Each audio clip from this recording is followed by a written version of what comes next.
অনেকে রোজা রাখে কিন্তু নামাজ পড়ে না, তাদের সম্পর্কে কি বলবেন?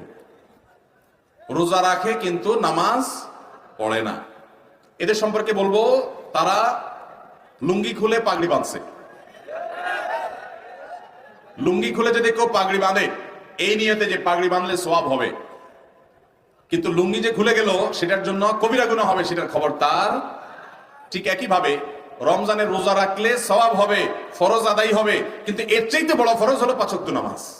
তো আপনি সেটাই যদি বাদ দিয়ে দেন তাহলে এই রোজা রাখলেন, তাহলে এর চাইতে বড়টা বাদ দিয়ে আপনি কম গুরুত্বপূর্ণটা করলেন। ওইটা তো এটাও ফরজ, কিন্তু ওইটার চাইতে কম গুরুত্বপূর্ণটারে গুরুত্ব দিলেন, আসলটারে গুরুত্ব দিলেন না। আপনি পাগড়ি পরার গুরুত্ব বুঝলেন কিন্তু লুঙ্গি পরার গুরুত্বটা বুঝলেন না।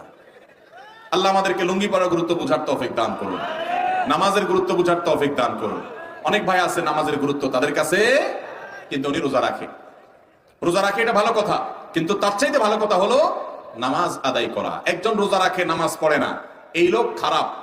কিন্তু আরেকজন নামাজ পড়ে রোজা রাখে না, সেই লোকটা এই প্রথম লোকটার চাইতে কম খারাপ। কারণ হলো সে আসল সবচেয়ে বেশি জরুরিটা করে, নামাজটা পড়ে, রোজা রাখে না, সে খারাপ, একটা হারাম কাজ করে, ফরজ তরক করে। কিন্তু আরেকজন নামাজই পড়ে না, রোজা রাখে, এই লোকটা ওই লোকটার চাইতে অধম। আল্লাহ আমাদেরকে নামাজের গুরুত্ব বুঝার তৌফিক দান করুন। ইমানের পর নামাজের চাইতে গুরুত্বপূর্ণ কোন কাজ মুসলমানের কাছে থাকতে পারে